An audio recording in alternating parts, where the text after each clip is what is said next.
过年回家，女儿说她发了5万年终奖，她给爷爷奶奶包了6000红包，爸爸包了1万红包，叔叔婶婶也包了2000，就连家里的宠物狗也给了个小红包，说图个喜庆。我满心欢喜地伸手，认定最大的红包一定是包给我的，没想他一脸厌恶地对我说道：“谁家父母像你一样主动和孩子要红包啊？你对这个家一点贡献都没，还好意思找我要钱。”随后他拿出几张机票，对大家说道：“今年我请全家去三亚旅游过年。”我找了半天，唯独没有找到我的那张。也罢，这个家就我一个是外人。我收拾好行李箱，拿着我妈分给我的500万拆迁款跑路了。腊月28，我一大早就起来买菜，做了一大桌女儿爱吃的菜，然后坐在沙发上，满心欢喜地等待女儿回家。这是女儿大学毕业后找的第1份工作，她一直坚守到最后一天才回家，说要给领导留下一个好印象。等到晚上7点，女儿终于回来了。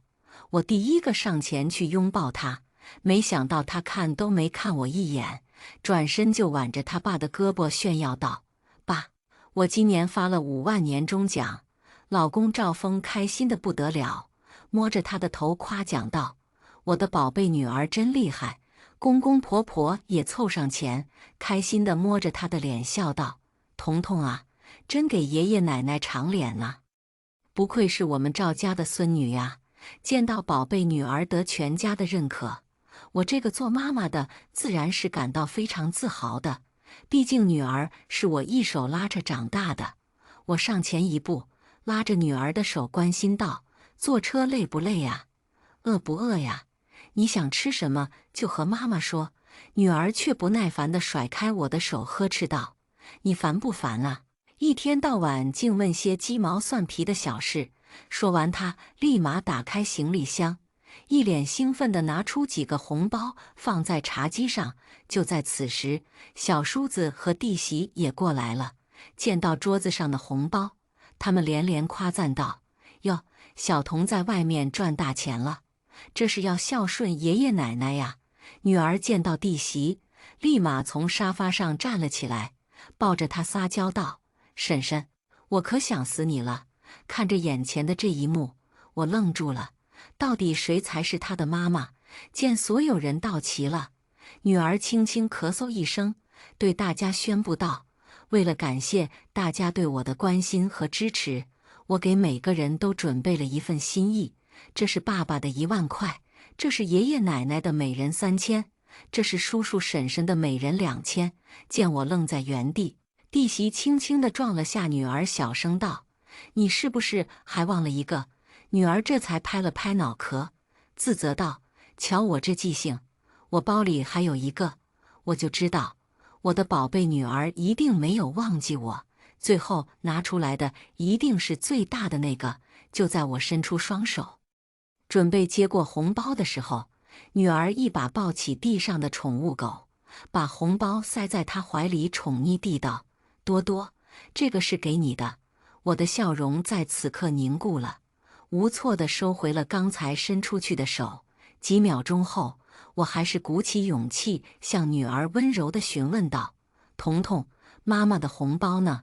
没想到女儿白了我一眼，不屑地说道：“你一家庭妇女，除了洗衣服做饭，还会干嘛？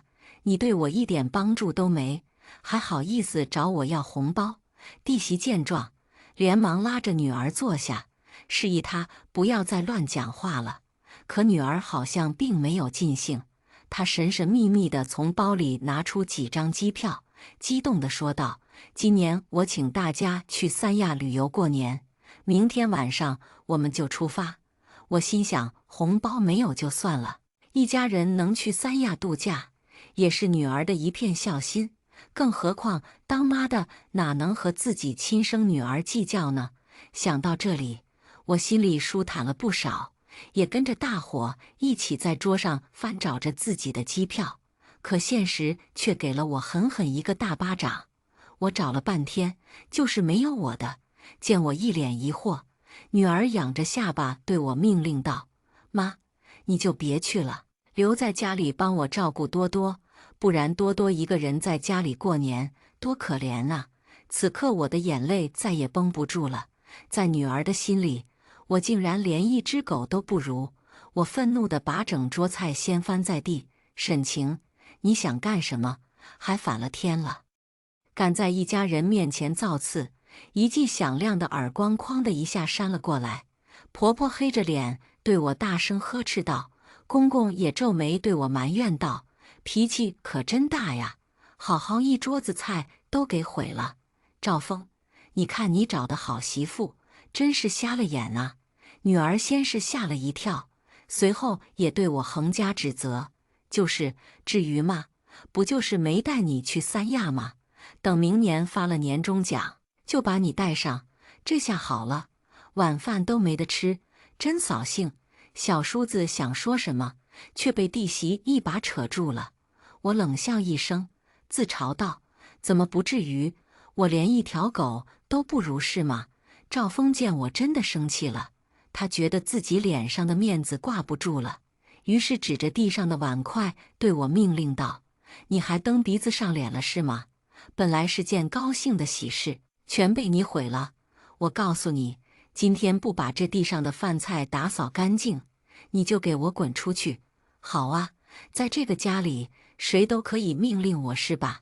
我不只要把饭菜砸了，我还要把整个家都给砸了。见我发疯似的打砸家里的一切，赵峰一个巴掌扇在我脸上，怒吼道：“你这个泼妇，你给我滚！我真是瞎了眼，娶了你这种女人！”我不甘示弱，也立马回了他一个更响亮的巴掌，呵斥道：“滚就滚，这个家我再也不回了。”说完，我冲进房间，简单收拾了几件衣服后，便带着手机和证件要离开。弟媳连忙拉着我的手，朝着女儿喊道：“彤彤，你快劝劝你妈，让她别走。这大晚上的，外面这么冷，冻坏了可不得了。”女儿只是轻蔑地笑了一声，然后冷眼道：“婶婶，你就让她走吧，她除了娘家也没地方去，更何况嫁出去的女儿泼出去的水，回娘家过年，真不怕被人嘲笑啊？过不了一天，她自己就会回来的，你别管她。这就是我耗费20多年的青春养出来的宝贝女儿啊！路边的狗都比她有良心。”我苦笑一声，甩开弟媳的手，头也不回地走了。我给我妈打了一个电话，告诉她今年大年初2我不回娘家了，我要出去旅游。我妈先是一愣，沉默几秒后，温柔地说道：“出去玩也好，在外面要注意安全。拆迁的500万已经到账了，我一会儿就转给你。”我妈似乎看出来我的情绪不太对，但她没有多问，只是默默支持着我去做自己想要做的事。我嗯了一声，对她嘱咐道：“妈，那500万先不要打过来，晚几个月再给我也不迟。我最近有要紧的事情要办，钱千万不要打给我。”我妈似懂非懂地说好。10分钟后，我妈转了10万块钱给我，备注道：“宝贝女儿，出去好好玩。看呐，这就是有妈妈兜底的底气。”在酒店住了一晚后，赵峰一大早就给我打来了电话。电话那头，他语气略显焦灼，同时又带着不满，道：“沈晴，你闹够了没？还不赶紧回家？我去你妈家找过你了，你妈说你没回去，不管你现在在哪里，立刻马上给我回家。”笑死，还以为自己是皇帝老儿呢。说让我滚出去，我就滚出去；现在让我回去，我就要回去，还真把自己当个人了。我一句话没说，直接挂断了电话。在此时，女儿赵彤彤给我发来了消息。我说：“你这么大年龄的人了，一点也不懂事，非要找存在感。明知道我们今晚的飞机，故意坐天坐地的，还离家出走。我告诉你，赶紧给我回家，多多还需要人照顾呢。要是多多出了什么问题，我是不会原谅你的。真的是可笑又可悲。我视如珍宝养大的宝贝女儿，就是这样一副丑恶的嘴脸，在她眼里，亲生妈妈连狗都不如。我不禁又红了眼，但我发誓，这是最后一次为这个不孝女伤心了。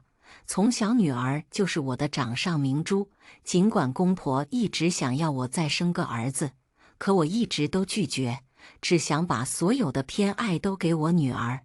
记得小时候，女儿很乖很听话，她总是抱着我撒娇道：我的妈妈是全天下最好的妈妈，妈妈，我长大以后一定会好好孝顺你的，等我工作了就给你买好多漂亮的裙子。转眼到了女儿上小学的阶段，即使女儿很刻苦用功，但成绩一直提不上来，老公劝我辞职，说孩子的教育问题才是最重要的。为了全心全意地辅导女儿学习，我只好辞职回家，成为了全职妈妈。随着女儿年龄的增长，她好像越来越瞧不起我了。她一次又一次地对我发泄着心里的不满。以后你别来给我开家长会了，我都不好意思和同学说你没有工作，你现在也辅导不了我的功课了，怎么好意思天天赖在家里好吃懒做？很多东西你都不懂，我感觉和你不是一个世界的人。我爸一个人赚钱多辛苦啊，他骂你几句，你为什么要还嘴？我总是念叨着孩子还小，等他长大点就知道我的不容易了。可是从高中等到大学，他越来越看不上我了。如今好不容易大学毕业了，我以为他走向社会就会懂事了，可没想到却等来了这样的结局。20年的辛苦培养，换来了一个白眼狼，所有的付出都成为了笑话。大年30早上，赵彤彤再次给我发来一连串的消息，我真的是服了你了，全家人因为你的任性改签了机票，不管你回不回来，我们今天中午一定走。你要是不回来的话，我就当没你这个妈。正好，我也不想要你这个女儿了。我把电子版本的离婚协议书发给了赵峰，并留言道：尽快签了，不签的话，我就起诉离婚。说完，我就关掉了手机，踏上了去冰岛的飞机。收到离婚协议书后，赵峰显得有些慌乱，他一直拨打着我的电话，却提示关机了。赵彤彤拍着他的肩膀安慰道：爸，我妈她就是吓唬你的，想让我们服软。她一个家庭主妇，她敢离婚吗？我们别管她，先出去玩了再说。这次就算是给她的一点教训，让她认清楚自己在这个家的地位。听她这么一说，公婆也在旁边附和道：就不能惯着她，我就不信她真的敢离婚。她离了你，还能找到更好的吗？就这样，赵峰一家人开心地去了机场。到了晚上，赵彤彤在相亲相爱一家人群里发了一张年夜饭的照片。照片中，一家人整整齐齐地在酒店吃着团圆饭。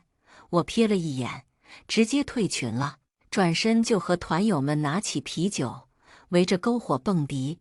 这样洒脱又自在的日子，我已经20多年没有体验过了。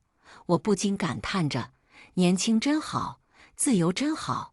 我在朋友圈发了几张冰岛的极光照片，并配文：好美，人总要对自己好点。1分钟后，赵彤彤给我发来一段60秒的语音，骂骂咧咧道：你怎么可以这么自私，拿着我爸的钱一个人跑去国外旅游？我就没见过你这种妈，只顾着自己享福快乐，不顾儿女死活。我一年到头打工才赚那么一点钱，你自己出趟国就好几万了吧？我没有听完，也不想听下去。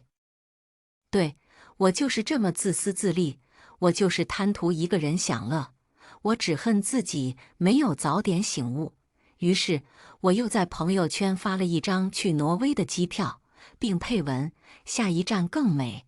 这下赵彤彤彻底疯了，他给我打来一个又一个的电话，想要质问我凭什么在国外到处旅游。我没有理会他，直接拉黑了他的电话号码。赵彤彤气得直跺脚，他再也没有心情在外面旅游了，直接把机票改签到大年初一回家。回来后，赵彤彤来到外婆家，一进门，他就开始声泪俱下地控诉我的各种罪行。外婆，我妈这人太自私了，大过年的一个人跑去国外旅游，不管我们。她拿着我爸辛苦赚的钱，到处挥霍潇洒，现在还把我们全家都拉黑了。你要管管她呀！我妈沉默许久，然后抬头问了一句：“那你们全家人去三亚旅游的时候，为什么不带上你妈？”赵彤彤一时语塞，不知道找什么理由来搪塞我妈。赵峰立马打圆场说道：“是沈晴她自己不想去的，她省点钱。”我妈白了他一眼，质问道：“不是刚才还说我女儿铺张浪费，不顾你们死活吗？怎么现在说是她为了省钱，不想去三亚了？我告诉你们，谁都别想欺负我女儿，我女儿永远有我这个妈给她撑腰。再说她也不差钱。”说完，我妈拿着扫把就把他们赶了出去。不差钱。赵峰突然想起什么似的，他猛地拍了下自己的脑门，对赵彤彤说道：“糟了，你妈肯定拿着你外婆拆迁分的500万出去潇洒了。”赵彤彤脸色大变，惊呼道：“什么？我妈竟然有500万？难怪她要和你离婚，她是想独吞这笔钱。不行，这钱必须想办法要回来。”为了得到这500万，赵彤彤暂时低下她高贵的头颅，开始对我嘘寒问暖，试图做一个孝顺的乖女儿。她以为自己说几句贴心的话，朝着我撒一下娇，我就可以原谅她对我的所作所为，简直是做梦。见我一连好多天都不回她的消息后，她给我发了一段视频过来。视频里面，赵彤彤拿着小刀要割腕，公婆在旁边哭着拉扯。她声嘶力竭地忏悔道：“妈，我错了，如果你不要我的话，我现在就去死。我没想到，就因为一个红包和一张机票，就把你伤得这么深，是女儿不孝，女儿错了，求求你回来好不好？真的是搞笑，也不知道是哪个猪脑子想出来这样一出以死相逼的戏码。”我扯了下唇角，笑了下，便继续开始我的旅行。1个月后，我回家了。赵峰赶紧给女儿打电话，让她回来，还洋洋得意道：“我就说你妈舍不得你，舍不得这个家，你赶紧回来哄一下你妈，这500万就到手了。”等赵彤彤到家后，她飞扑进我的怀里撒娇道：“妈妈，我想死你了，你终于舍得回来了。”我一脸嫌弃地推开她，然后拿出离婚协议书放在桌上，冷声道：“把这个协议签了吧，房车女儿都归你。”我净身出户，赵峰脸上的笑容僵住了，他一脸不解地盯着我，颤抖着声音问道：“沈晴，你为什么这么狠的心？这么多年我对你不好吗？我每天在外面累死累活的上班，让你在家里舒舒服服过了20多年，如今就为了这么一点小事，你就想离婚？小事！”我激动地站了起来，把离婚协议书砸在他脸上，怒斥道：“你以为做家庭主妇就很舒服？赵彤彤变成今天这样子，都是你的错。自从你让我辞职后，你便在孩子面前把我塑造成一个好吃懒做、不劳而获的人。你爸你妈也因为我不上班，时不时就对我白眼辱骂，你们有尊重过我吗？所以赵彤彤有样学样，觉得我在家就是吃白饭的，一点贡献都没。她今天能够这样对我，和你们这样畸形的家庭观念脱不开关系。”赵峰丝毫意识不到自己有问题，他气得火冒三丈的狡辩道：“明明是你这件女人不安现状，想抛弃我们，要不是因为有你妈给你兜底，你敢和我离婚吗？一旁的赵彤彤脸上本来还有一丝愧疚之意，听到赵峰这样说后，立马转变嘴脸，也对我怒斥道：“妈，你真的太过分了！你不就是突然得了一笔横财，不想给我们，所以才想离婚的吗？你自己的问题最大，你就不要把责任推到我爸身上了。我劝你还是好自为之，真是可悲呀！这就是我耗费全部精力培养的大学生，一点独立的想法都没有，永远被他爸牵着鼻子走。我失望透顶，狠狠地扇了他一个大嘴巴子。你这书算是白读了，我没有你这样的女儿。说完，我丢下一句不签字的话，那就等着被起诉吧，便走了。见我执意离婚，赵峰带着赵彤彤再次来到我妈家里。好在我妈早已经清楚整个事情的原委，也同意我离婚，所以对于他们装模作样求情的样子，我妈只是淡淡说了一句：“演够了没？这婚是离定了。”此时的赵峰再也没有回转的余地，于是露出了自己真实的面目。他黑着脸，大声怒斥道：“你以为你女儿离婚后还能找到好男人吗？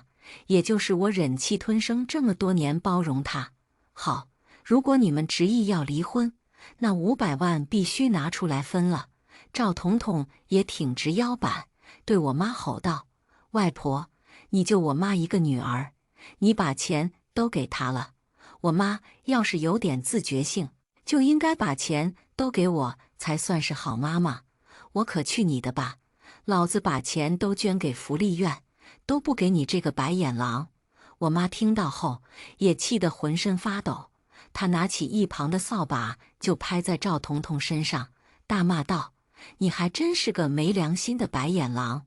看来你妈说的一点也没错，这钱是我们沈家的，不可能给你们一分。”赵彤彤并没有生气，反而厚着脸皮叫嚣道：“外婆，你这话就不对了，你又没儿子，我妈就我一个女儿，这钱只能是我的。”此时我爸在一旁也坐不住了，他从厨房端出一盆水，愤怒地泼在他们脸上：“畜生，看你们赵家养出来个什么样的东西！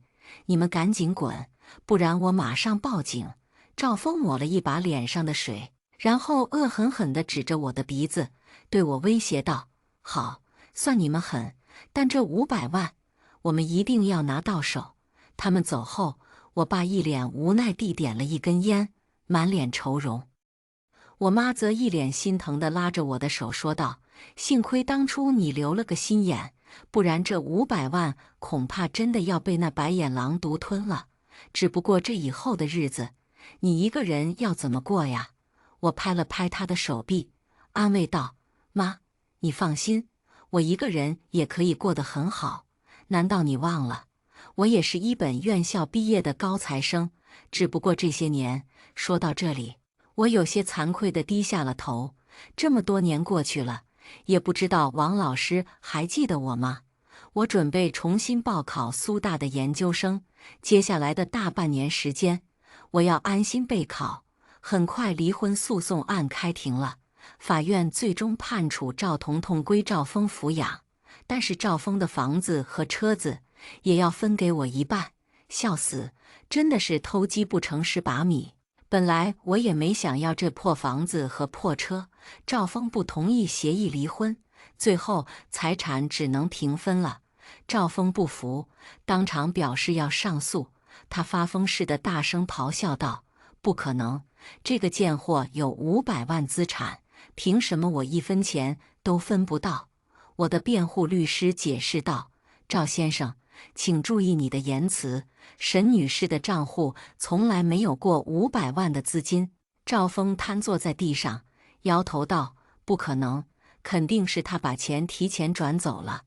我明明听到他妈说要给他500万拆迁款的。”见500万彻底没了希望，赵彤彤扶起他爸，对我恶语相向道：“你可真有本事，以前是我小瞧你了，看来你早就做好离婚的打算了，所以提前防着我们父女俩。我告诉你，从今天开始，我和你断绝一切关系，你以后别想见到我了。”我冷笑一声，无所谓的耸了耸肩，正合我意。希望你们这一家白眼狼以后都不要再出现在我面前，真搞笑。没公婆伺候，没老公拖累，没女儿要养，有这500万，我以后做梦都得笑醒。大半年时间很快过去了，在此期间，我没有和赵家有任何联系。考研成绩出来后，我抱着我妈喜极而泣，这大半年的辛苦没有白费。我想是时候去找王老师见一面了。此时的王老师已经70岁高龄了，但依然坚守在他热爱的教育事业上。在见到我的瞬间，他先是一愣，随后慢慢红了眼眶。王老师推了推老花镜，有些埋怨地说道：“沈晴，老师一直在等你呀，只是没想到这一天来得这么晚。”我立马上前一步，握住他的手，哽咽道：“王老师，谢谢您还记得我，我回来了，我想重新再做您的学生。”王老师开心地点了点头，一切都还来得及。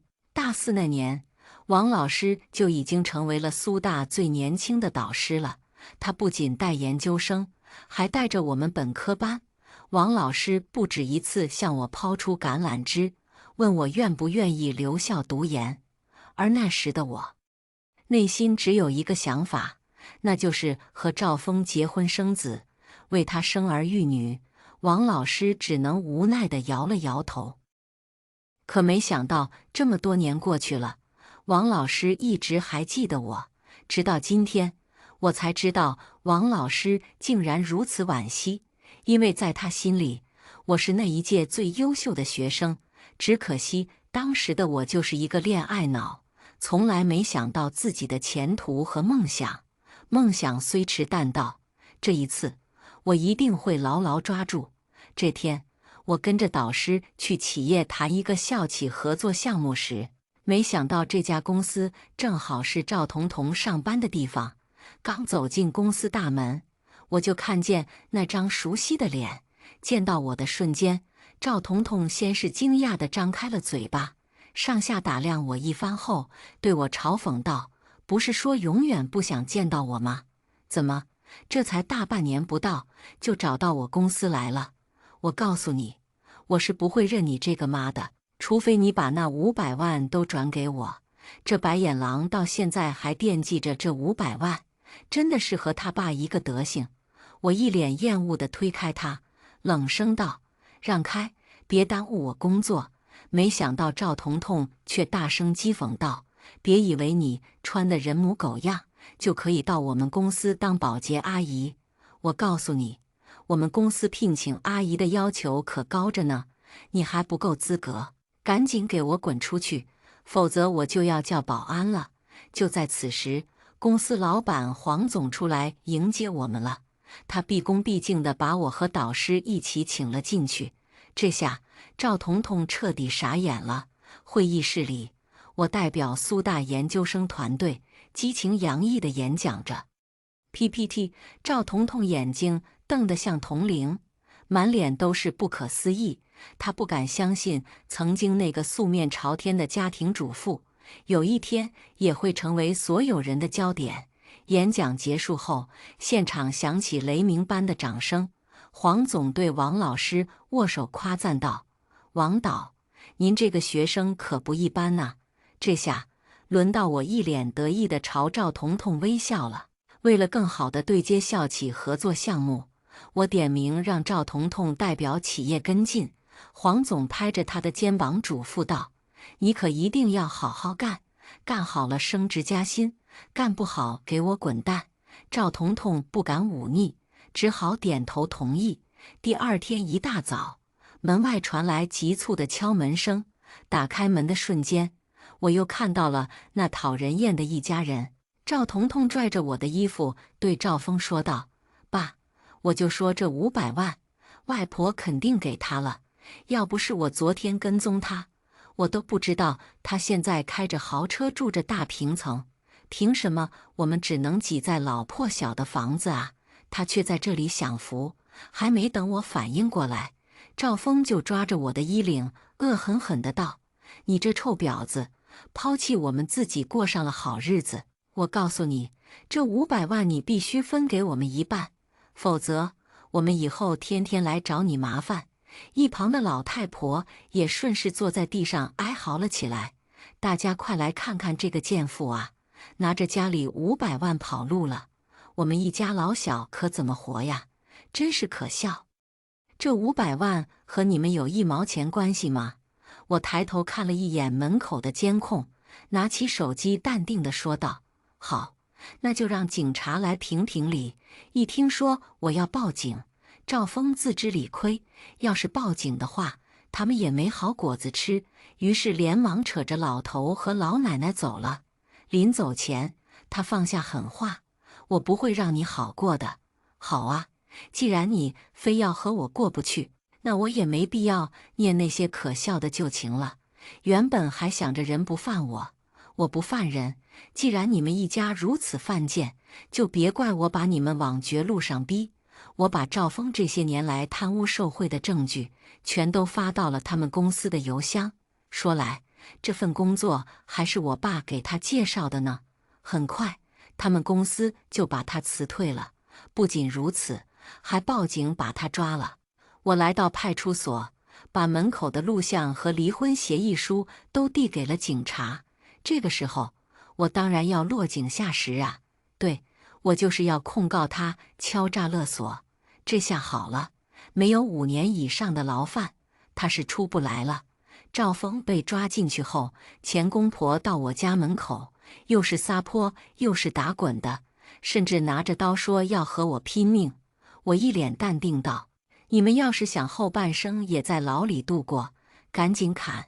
我告诉你们，我门口有监控，可以实时传送到云端。你们要是再敢来纠缠我，我也不介意把你们请到警察局去喝茶。”2个老东西这才一边擦着眼泪，一边骂骂咧咧地走了。赵彤彤这才知道，我已经不是以前那个任人宰割的家庭主妇了。我也会拿起法律的武器捍卫自己的利益。赵峰进去后，所有的生活重担全部落在赵彤彤一人身上。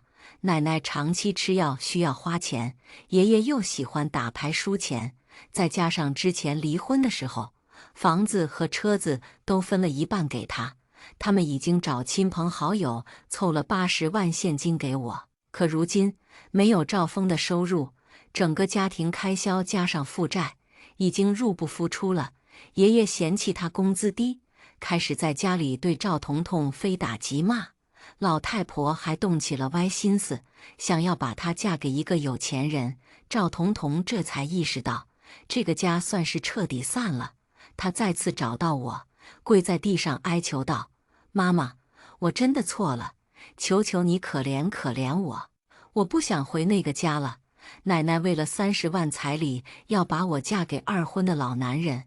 我错了，我以后再也不敢忤逆您了，求求您收留我好不好？”到现在，他还是没有意识到自己的问题。我要的从来不是一个绝对顺从的女儿，而是一个有独立思想、能够明辨是非的女儿。可惜这一点，他永远意识不到。这种刻到骨子里面的劣质基因，他恐怕永远也改不了。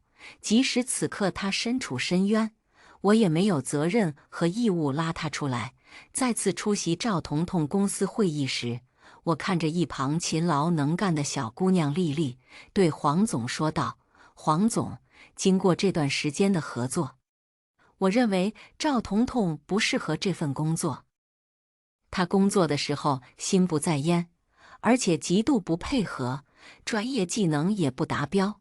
我建议以后换成丽丽来对接，这样我们才能更好地完成这个项目。”黄总气得火冒三丈，立马拍桌子怒斥道：“赵彤彤，你被开除了，赶紧收拾东西滚蛋吧！”此刻的赵彤彤再也控制不住自己的情绪了，她蹲在地上抱头痛哭。我瞥了她一眼，笑着对黄总说道：“毕竟人还年轻，开除有些过分了。以后还是让他踏踏实实的跟着前辈们学习吧。碍于我的面子，赵彤彤留了下来。他快速跟上我的脚步，一把拉住我的手，哽咽道：妈妈，你到底要我怎么样做，你才肯原谅我？我真的错了，我以后再也不敢了。只要你肯重新接纳我，我一定乖乖听话。我也可以和赵家彻底断绝关系，以后只做你一个人的宝贝女儿。我摇了摇头，决绝道：彤彤，成年人要为自己的选择承担责任。3年后，我研究生毕业，由于校企合作的项目取得重大成果，黄总高薪聘请我成为他们公司的运营总监。当我再次踏入公司的时候，我不再是谁的妈妈，而是人人尊敬的沈总了。一直跟着我做项目的丽丽，也被我提拔成了运营经理，而赵彤彤依旧是个小小的策划专员。在就职演讲上，我眼含泪光地说道：所有女性，无论在什么年龄，都要勇敢地去追逐自己的梦想。你可以是别人的子女，可以是别人的妻子，也可以是别人的妈妈，但是最不该丢失的身份是你自己。台下发出雷鸣般的掌声，我看到了坐在角落的赵彤彤，此时正泣不成声地为我鼓掌。我相信在这一刻，她终于明白了，妈妈不是无用之人，只不过曾经为了爱，暂时放下了自己的梦想而已。1年后，赵彤彤主动离职了。在我即将升她为策划经理的时候，我并没有在工作上为难她，而是以另一种形式教会她成长。尽管这里面已经没有亲情和爱了，但我依旧希望她能够有所成长和醒悟。赵彤彤敲门来到我的办公室，对我鞠躬并表示谢意：沈总，谢谢您教会了我什么是责任与担当，什么是独立的人格，什么是尊重与爱。这段时间，感谢您不计前嫌，依旧把我当作正常的下属看待。是您让我看清了自己的缺点与不足，也让我意识到自己的能力多有限。我为我这么多年的言行举止向您道歉，希望您可以原谅我。看着眼前这个似乎一夜之间长大的女孩，我扯唇笑了笑，点头道：希望你以后的人生能自己做主，未来很长，值得你用一辈子去奋斗。我一大早就起来买菜，做了一大桌女儿爱吃的菜。明再次见到赵峰的时候，是他出狱的时候。我开车停在监狱门口，远远望去，却没有看到赵彤彤的身影。钱公婆骂骂咧咧道：赵彤彤那个不孝女，和她那个没良心的妈一样，也跑了。儿子，等你回去，妈立马给你安排相亲，这次肯定能生个大胖小子。这次我们必须得好好管教，让未来儿媳和大孙子都服服帖帖的。看呐，狗终究改不了吃屎。我无奈地笑了笑。赵彤彤此刻应该在世界某地，正努力做着自己想做的事情吧。真庆幸我们都能脱离了苦海，有了自己独立的人格，明天一定会更好。接下来我们来听想下一个故事。洗澡时摸到胸部有个肿块，在医院检查的时候，接到付鹏的电话，有个老同学2点的车到北站，你帮我去接一下。看了眼手表，现在离2点还有半小时，我没时间。在医院，等会要去做检查。昨晚睡前，我跟他提过肿块的事，当时他拿着手机，头也不抬地回了我一句：不放心就去医院看看。此刻我正坐在医生办公室，等着医生开 B 超检查单。手机里很快传来疑惑的声音：什么检查？不能等等再做吗？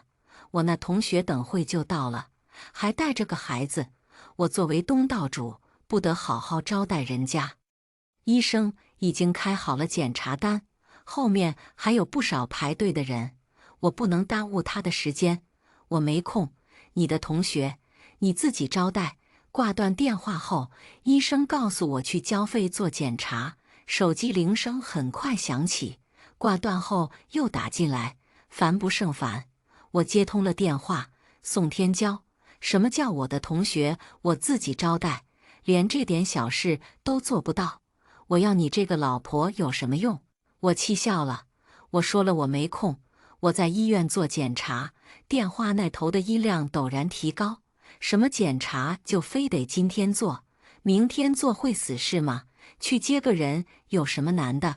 不想在医生面前和他吵架。我再次挂断电话，站起身，我向医生表示抱歉。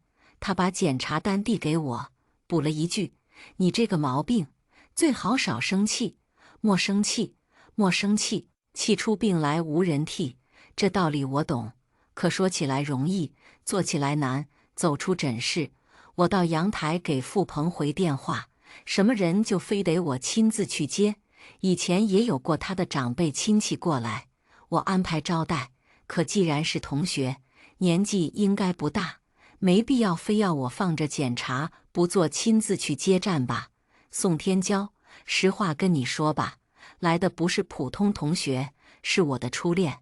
我怕你多想才让你去接他，既然你没时间，那我自己去。说完后，电话就被挂断。他的初恋女友沈小小，我知道，当时他家出事，欠了不少钱，他怕拖累前女友，提了分手。我和他恋爱，互相坦白恋爱史的时候，他只是深深叹了口气，他早就嫁人了。娇娇，这辈子我有你就足够了。B 超室外坐了不少人，都在排队做检查。我找了个座位坐下，旁边坐着个等待产检的孕妇，她老公跑前跑后给她倒水，轻声细语哄着她喝水。曾经我跟付鹏也有过这样相濡以沫的时光，那时候我嫁给他3年，终于陪着他让家里生意走上了正轨。到了年底，欠债还完，还有笔小钱余下来，我们买了房，有了属于自己的小家。从出租屋搬出来，搬进新家那天，他从背后抱着我：“娇娇，我们再要个孩子吧。”刚结婚没多久，我就怀了孕，可那时候千头万绪，顾不上孩子，第一个孩子就没留下。他知道这一直是我的遗憾，生活眼看着越来越好，是时候备孕了。我流着泪点了点头。后来每次产检，他都陪着我一起 ，NT、唐奈、唐筛、四维，他一次都没落下。每次挂号交费拿检查单，都是他跑前跑后。生孩子后，照顾孩子照顾我，全是他一手包办。坐月子期间，我看着他肉眼可见的瘦了一大圈，心疼他既要照顾我们，又要兼顾工作。我把他赶回公司，孩子有我就行，你去专心赚奶粉和尿不湿吧。自此后，我便没离开过孩子，一直在家。他很安心，生意越做越好，在家的日子越来越少。我们换了大房子，却再回不到当初。那时候2个人紧紧相拥，躺在出租屋窄窄的床上，辛苦但幸福。现在2米的大床，大部分时候睡的只有我自己。叫号机里传出我的名字。做 B 超时，2个医生刚开始还有说有笑，后面越来越严肃。拿到报告，分类4B，我的预感很不好。医生看了报告，问我什么时候有空，尽快安排住院做个活体穿刺，看一下肿块性质。我知道恶性的可能性很大，医院里恰好有空床位，我去交了费。第2天入院，下午把女儿接回家后，我给付鹏发了个消息，问他今天是结婚7周年纪念日，晚上要不要出去吃。他并没有回。傍晚，他领着沈小小母子进了门。姐姐，我是付鹏的老同学，带着孩子来这边医院做个检查，既然来了，总得上门拜访一下。沈小小衣着艳丽，化着精致的妆，踩着高跟鞋站在门口。进门后，她上下打量一遍我，脸上挂着笑。付鹏现在都是大老板了，姐姐你还这么朴素，这样勤俭持家，真是活该你们家发财。我笑了一下，径自去泡茶。沈小小的胖儿子闹着要喝可乐，可是家里没有。傅鹏领着他去开冰箱，让他自己挑。妈妈，傅叔叔家真大，我要是能住在这里就好了。拿到饮料，他一屁股坐到沙发上，舒服着发出感慨。女儿可颂听到声音，从房中跑了出来，看到沈小小和他儿子，怯生生叫了声阿姨，又喊了声哥哥。沈小小端着笑，真懂礼貌，长得也好看，真是10成10遗传了傅鹏的好相貌，是吗？好多人都说可颂长得不像傅鹏呢。我给他端了杯水，把女儿拉到一旁。傅鹏正忙着洗水果、切水果，平常这些事都是我做，可是今天我不想伺候了。傅鹏放好水果，又给沈小小的儿子把电视打开。那男孩叫着要看奥特曼打怪兽，傅鹏一脸慈爱，不熟练地按着遥控器，终于播放成功。就在他准备坐下陪着一起看电视的时候，我叫住了他。沈小小陪着他儿子坐在沙发上看电视，我抱着女儿和傅鹏站着说话。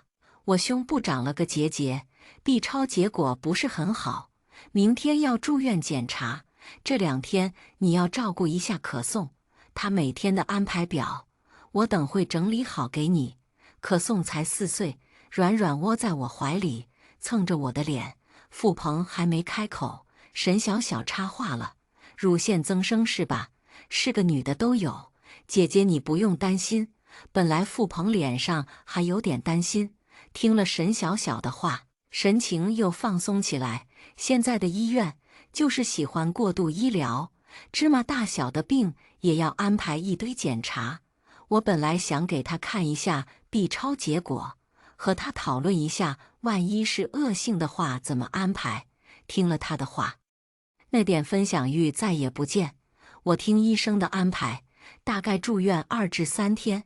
你要是没空照顾可颂，我就把她送到苏小娟那里。她有点不耐烦。行行行，说好了，最多3天。我公司里一堆事情。沈小小不知道什么时候走了过来，捏了一下可颂的脸蛋。超超做完检查，我还想着带她在这玩几天，我可以帮忙带孩子，超超也可以照顾妹妹。大概是脸蛋被捏得有点疼，可颂抱我更紧，傅鹏却很高兴，这样也好，有哥哥陪着，可颂也不会无聊。沈小小笑着站到他身旁，这几天我和超超就住家里吧，房间空着也是空着，还能省下来酒店钱。我不习惯别人住家里。我看向傅鹏，既然是你的老同学，咱们应该好好招待，酒店钱我们出。沈小小不依不饶，哎呀，刚还夸你勤俭节约来着，家里有房间干嘛要出去住，花那个冤枉钱干嘛？我已经忍不住要生气了。沈小姐，我在和我的丈夫说话，能不能麻烦你先不要插嘴？她撇了撇嘴，我就是提个建议而已，这么凶干嘛？傅鹏脸色有点不好，小小他也是为咱们省钱，你不领情就算了，说话怎么这么难听？他为我们省钱，花前男友的钱，天经地义，哪怕已经分手，哪怕对方已经有了家庭。可颂看着他爸爸，吓得不敢说话。我想起下午医生对我说的那句话：“你这个毛病，最好少生气。”我有江边那家5星级酒店的会员卡，沈小姐，你难得来一次江城，不如住那里，带超超看看江边夜景。我退了一步，傅鹏没有再说话。沈小小点着头说也行。在房间里给可颂讲绘本的时候，傅鹏进来问晚饭怎么安排。我跟那帮同学说你厨艺了得，他们都不信。今天要不要露一手？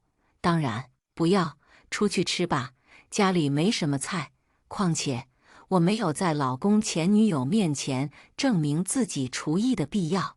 席间，我照顾可颂，付鹏和沈小小一直在追忆当年，说着上学时候的事。在沈小小提议下，两个人开了瓶酒。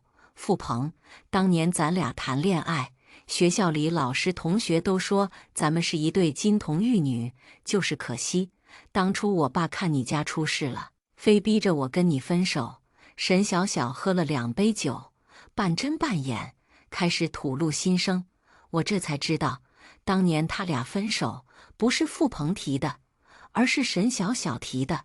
是呀，妈妈，你当时要是没和付叔叔分手，现在我就是付叔叔的儿子，住那个大房子了。他的胖儿子超超吃得满嘴是油，大声附和着。付鹏端着酒杯笑得开心。超超要是喜欢付叔叔这里，以后可以经常来玩。沈小小又给付鹏敬了1杯酒。对对，咱们以后常走动，要不给超超和可颂订个娃娃亲吧？做不成夫妻，咱们还可以做儿女亲家，给可颂包完虾。我擦了擦手，当岳父有什么意思？当继父又不是不行。明天我就去和付鹏办离婚，腾出位置给你们重温旧梦，破镜重圆。付鹏响亮地打了一个酒嗝。沈小小开了口：“你同意离婚？我老公还不同意呢，就是吃饭喝酒开玩笑。姐姐你可别往心里去啊。”吃过饭，沈小小非要加我微信，然后打车带着他儿子去了酒店。回家后，付鹏的酒醒了一半。宋天骄，我觉得你今天做的不对，特别没意思，你知道吗？给可颂洗完澡哄睡好之后，付鹏拦住了我。我之前是不是给你打电话，让你去接沈小小的？你自己不去，后面又在那里阴阳怪气。明天住院，我还要收拾洗漱用品和换洗衣物，所以我并不想理他，他却不让我走。是，她是我初恋，是我前女友，我是不是跟你说了，怕你误会，才让你去接的？你不去接人，你还搞这一套，有意思吗？既然他想讲清楚，那我陪他讲清楚。付鹏，下午打电话的时候，我也跟你说了，我在医院做检查，走不开。就算我没在做检查，我也不是非要去接他。他这么大一个人，不会不认路吧？他嗤笑一声，不就是个乳腺增生吗？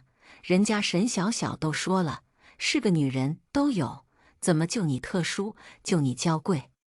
以前我那些亲戚朋友同学过来，不都是你帮着接待的？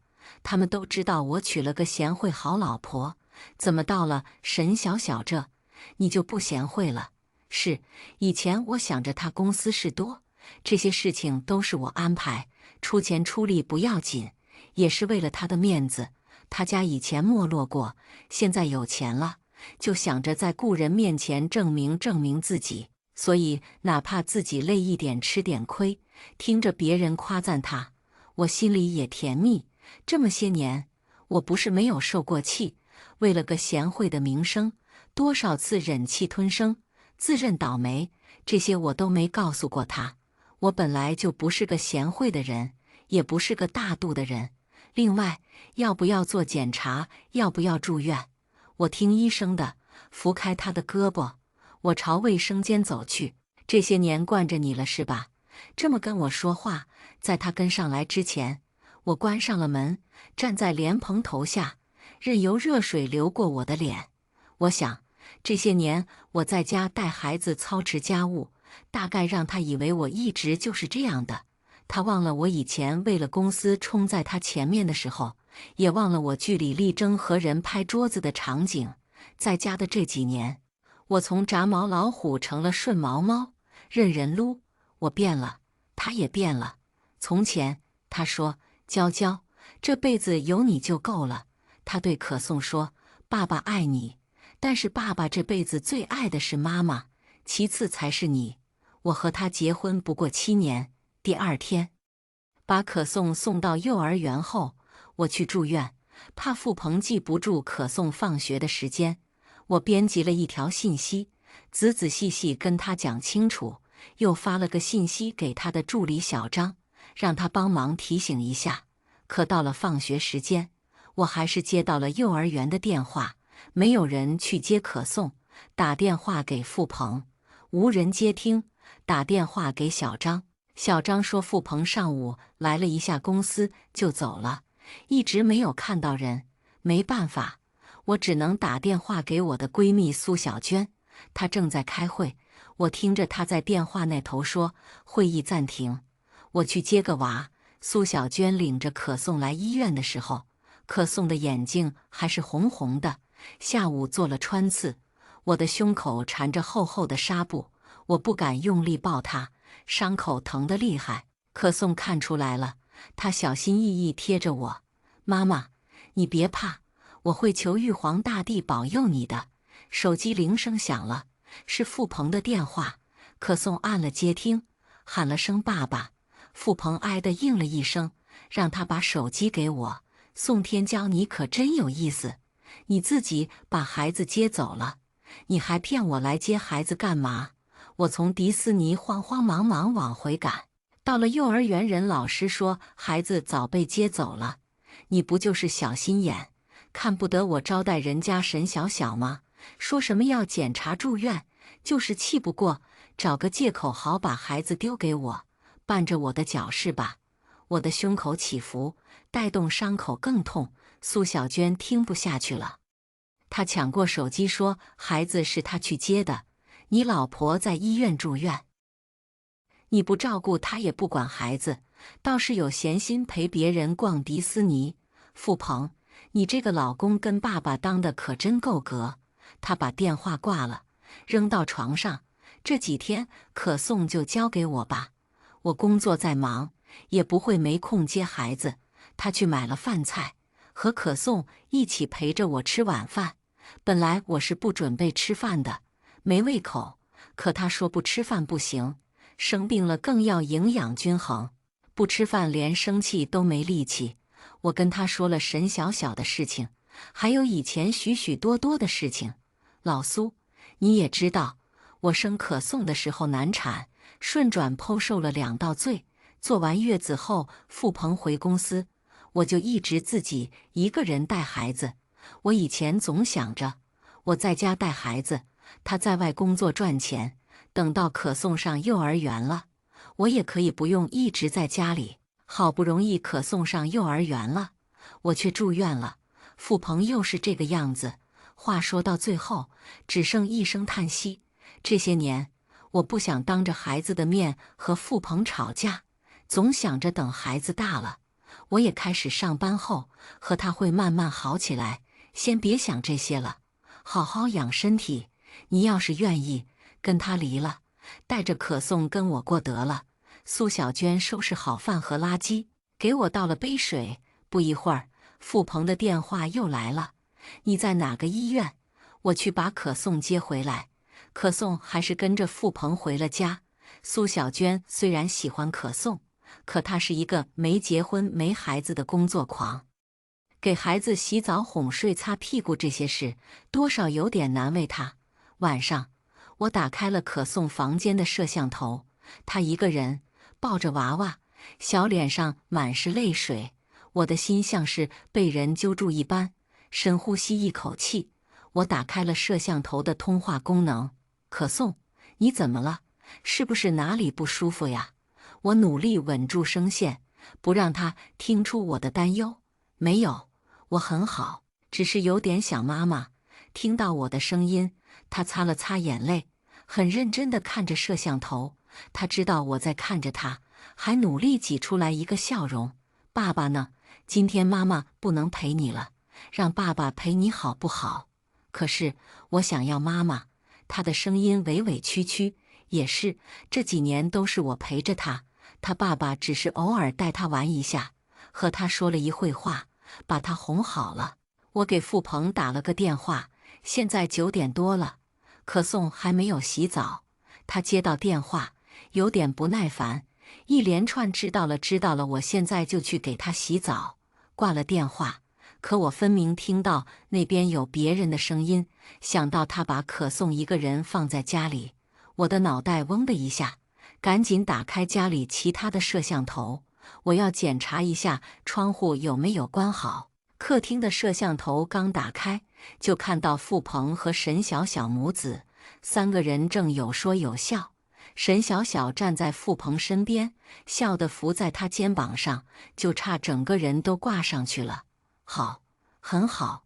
昨天没能让沈小小住家里，今天趁我不在，他就把人带回了家。截了张图，我发给付鹏，他抬头看了一眼摄像头，然后把摄像头的电源拔了。不得已，我只能再给苏小娟打电话，放任我的孩子和这样的父亲在一起，我做不到。电话里，我叮嘱他，接到孩子就走，不要跟付鹏起冲突。我焦急地等着他的电话，他却在随后的电话里告诉我想多了。付鹏拦了一下，那个沈小小就说让我接走可颂也好，明天他们要出去玩，没空接送孩子，搞得跟他们家一样，还让我别忘了带孩子的洗漱用品和换洗衣服。行了，等到家了我让可颂跟你视频，你别担心了。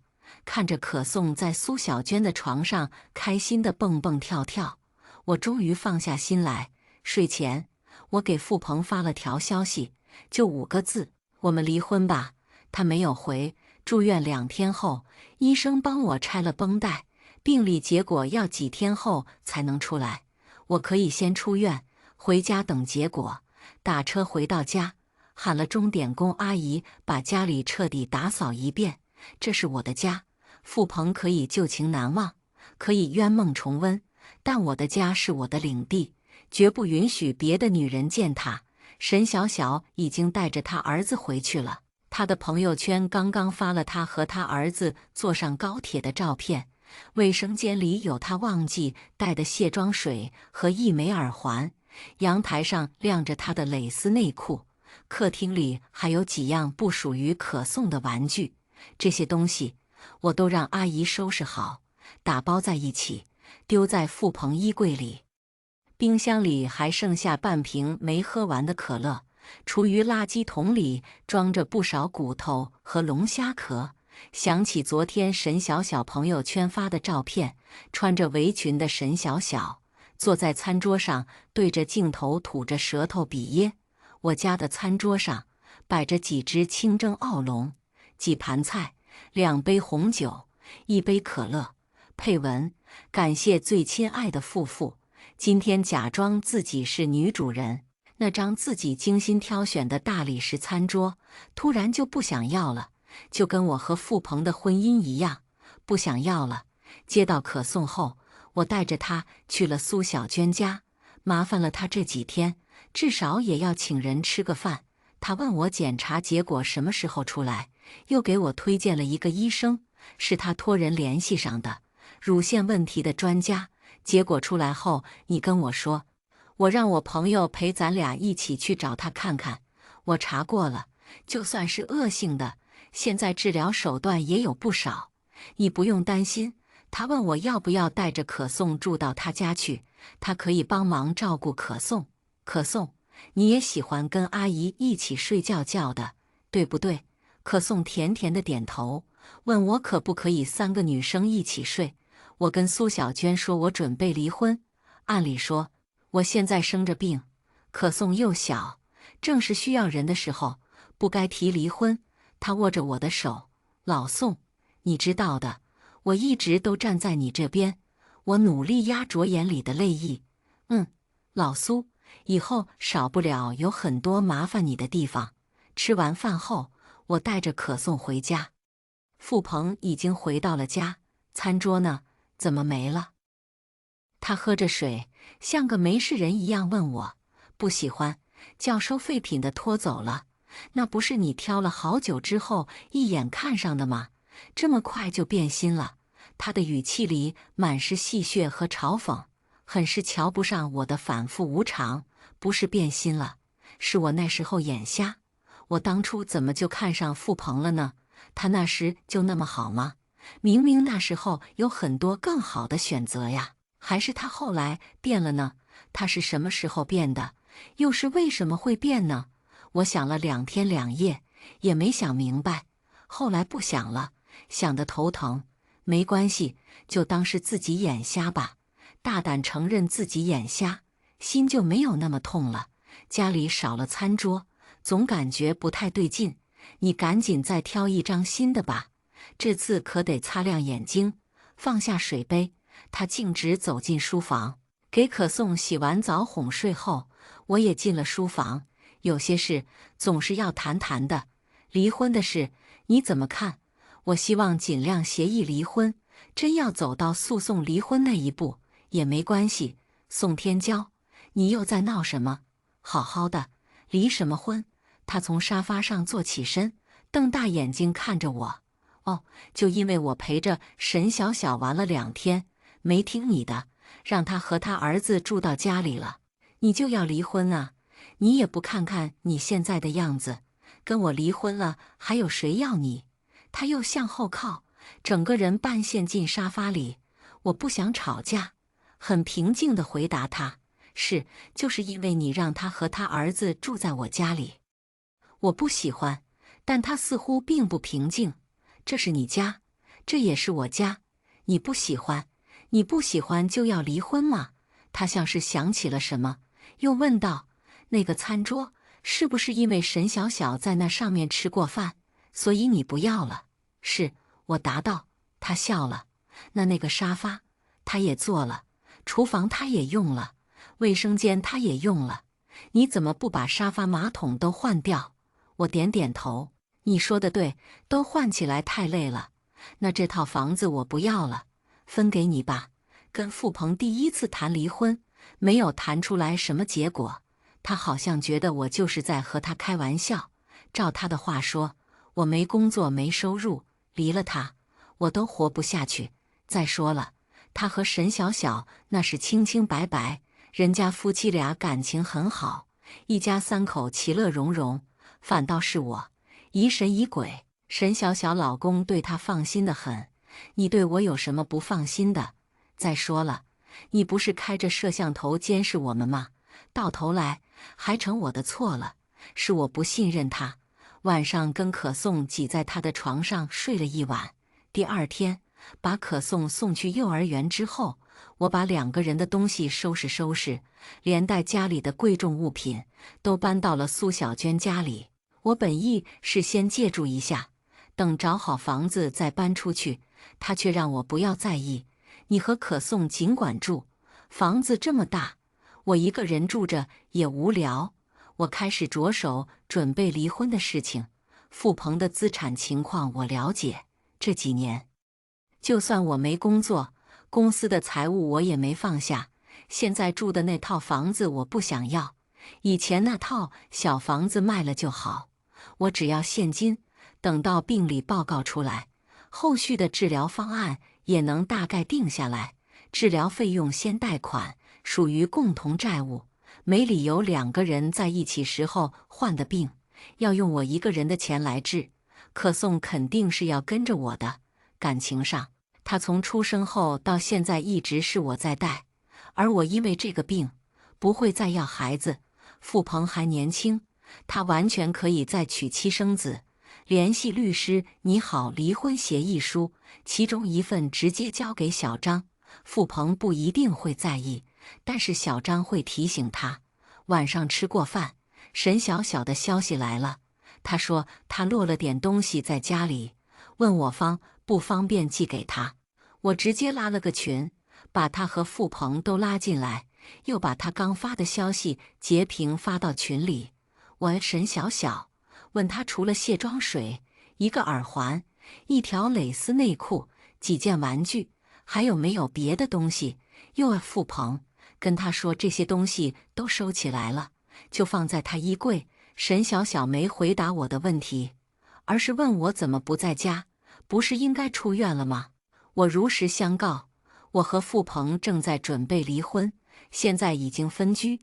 付鹏只回了一句话：宋天骄，少在外人面前胡言乱语。群里再没有新的消息。我接到了沈小小的电话，出乎意料的，她在电话里开始跟我道歉。她说她和付鹏什么都没有，就是老同学而已。还说住在我家里真的是为了省钱，5星级酒店真的特别好。超超还想接着住，可我一看房费真的太贵了，所以是他极力说服付鹏，付鹏才答应让他住家里的，又说那几样东西他不要了，扔掉就行。本来还觉得有点心疼钱，可是想想快递费也不便宜。姐姐，你别误会付鹏，也别误会我，我和老公感情好着呢，怎么会想着去做小三呢？原来他也知道他的行为很像小三。电话里，他极力撇清他和付鹏的关系，还把一切都推给了钱。住我家是因为想要省钱，想要回落下的东西是因为舍不得钱，拉着付鹏陪着一起玩是因为自己没钱，拍照发朋友圈的那顿饭是因为自己没钱，又想表现的有钱。姐姐，你别怪我。我和老公虽然生活挺幸福，但我俩就是普通打工仔，哪个女人没点虚荣心呢？都是这虚荣心作祟，我才干下这些蠢事。你要怪就怪我，别生付鹏的气，也别跟他闹离婚。咱这个年纪，有钱的男人可不好找了。沈小小的电话挂断不久，付鹏的电话就来了。沈小小都跟你讲清楚了吧？我和他真没什么，明天带着孩子回来吧。真是笑话，好不容易搬出来的，你让我回去我就回去。可是付鹏，在这件事里，难道你就没有错吗？都说苍蝇不叮无缝的蛋，沈小小是有问题，可付鹏也不是清白无瑕呀。我和他真没什么，他做销售的，就是外向开朗，我不过是逢场作戏罢了。好一个逢场作戏！可我不是看戏的人，身在戏中我只觉难受。付鹏，骗骗自己就得了，不用骗我。从一开始，不就因为她是你初恋前女友，你才非要我去接她的吗？这些年，不是没有女的对他示好，可他说那些人都只是看上他的钱而已。怎么到了沈小小这里，就不是看着他有钱了呢？之前困难那几年，怎么不见人家来找他叙旧？是，确实是因为他是我初恋，所以我对他热情了点。可这也没什么吧？我不是一开始就告诉你了，所以呢，你告诉我了，我就一定要接受是吗？他小声咒骂了一句。宋天骄，就因为这么个事，你就要闹离婚是吗？多大人了，能不能别这么幼稚？我叹了口气，你不用让沈小小给我道歉。他只是推压死骆驼的最后一根稻草而已。还有，我不是在跟你闹离婚，我是真的要离婚。协议书小张应该已经给你了吧？没问题的话，麻烦你尽快签字；有问题的话，也请你早点提出来，不可理喻。他愤愤地挂断了电话。2天后，接可颂放学时候，我在幼儿园门口看到了付鹏。原来他记得幼儿园的放学时间。娇娇，你带着孩子回家吧，这2天你们不在家，我一个人在家里总觉得不得劲。我笑着问他，你这才几天？之前你去上班，可颂去上学的时候，不就是我一个人在家吗？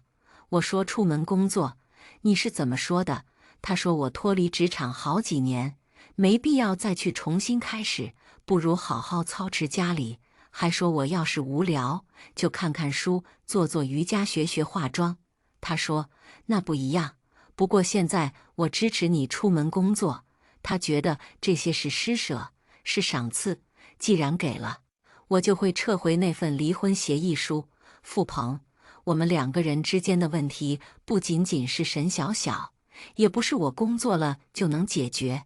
门口，一个爸爸来晚了几分钟，他的女儿正眼泪汪汪地趴在他的肩膀。他一个劲地给女儿道歉，跟他保证以后再也不迟到了。那天你接可颂的时候迟到了，后来有跟他道歉吗？他的表情僵了一瞬，他就是个小孩子，懂什么？我又问他，那天晚上他一个人在房间里哭，你知道吗？他疑惑着摇了摇头。你以为我让苏小娟接走可颂，是因为看到沈小小在我家，所以拿孩子跟你赌气是吗？看着他的表情，我知道我说对了。娇娇，我以为幼儿园有延时服务，所以来迟点也没关系。至于他在房间里哭，我是真的不知道。如果是因为这2件事，那我向可颂道歉。他高高在上的对可颂说对不起，让他跟爸爸一起回家。可颂怯怯地躲到我身后，摇了摇头：“我要跟妈妈在一起。”真是被你妈惯坏了，妈妈也跟爸爸一起回家的。我笑着看他，傅鹏，我不会回去，可颂也不会回去，我们俩现在在分居，忘了吗？他的脸上浮上一层怒气。宋天骄，适可而止啊，做也要有个限度。我已经让沈小小跟你道歉了，我也跟可颂道歉了，你还要怎么样？放在以前，我不会当着可颂的面和他争执，可是现在，我也没必要替他在女儿心中维持一个好爸爸的形象。傅鹏，到现在你还觉得我是因为沈小小的事情跟你赌气吗？医院的病理报告明天就出来了，50%的概率是恶性的，也就是癌症。可是你有关心过我吗？我住院的时候，你有打过一个电话问过吗？关于检查结果，你问过半个字吗？在我和女儿需要你的时候，你去陪别的女人到处玩。现在别人走了，你需要我了，想起来让我回家了。转身抱起可颂，我看着他，满眼失望。与其在这里假惺惺的道歉认错，不如好好想想你还需不需要一个得了癌症，动不动就要化疗放疗，既要花钱又要你照顾的老婆。他愣在原地，我抱着可颂上车，想清楚了，就早点签字。第2天送完可颂，在幼儿园门口又看到了傅鹏。娇娇，我们聊聊吧。他的衬衫有了褶皱，下巴上冒着青色的胡茬，两眼下是青色的黑眼圈。我们去了以前常去的公园，那时候我怀着可颂，他常常陪我在这里散步。他说：“娇娇，对不起，我不知道你的病这么严重，我以为就是个普通结节而已。”我笑着问他：“那到底要多严重的病，才能让我得到我丈夫的关心呢？我一个人去做检查没什么，甚至一个人住院做手术都没什么。可是我做检查的时候，我住院做手术的时候，你在做什么呢？”他痛苦地抓了一把头发：“都是我的错，我对沈小小真的没有什么，我这么做只是想看着他后悔而已，就是想找回当年的面子。”我深呼吸一下，问他：“傅鹏，你的面子找回来了吗？陪着他们母子玩几天，花了不少钱招待他们，你的面子找回来了吗？”他摇了摇头：“不重要，都不重要了。娇娇，我昨晚上一直在想，我们这些年就是在这里，在前面那个长凳上，我第一次感受到可颂踢我。我不知道我怎么会变成现在这个样子，是我不好。我们回去好好过日子好吗？我会陪着你治病，就像你当时陪着我东山再起一样，好吗？”“不好。”我摇了摇头。傅鹏，我要是沈小小，我一点都不后悔，我只会庆幸还好当年和你分手了。他不解地看着我：“要是他没和你分手，现在你的老婆就是他，生病住院没人陪的就是他，带别的女人回家的就是他的丈夫，这样的妻子只会让人觉得可怜吧。”说完以后，我自嘲地笑了。不过也不一定，毕竟他是你的初恋，而我只是你结婚7年、相看生厌的管家婆而已。我让他想一想，如果他去前女友家里，看到前女友的老公生着病没人管，生着病还要招待老婆的前男友，是什么感受？你会羡慕她老公吗？想要成为这样的老公吗？他终于不再说话，许久后才开口：“那我们还能重新开始吗？再说吧，离婚后，如果你表现好，我可以考虑为了可颂跟你复婚。”他终于签了协议，还算有良心，财产分割上没有亏待我，病历结果出来了，是良性的。苏小娟不放心，还是拉着我去看了那个专家。专家看了报告，语气很轻松，没什么事，定期随访观察就行。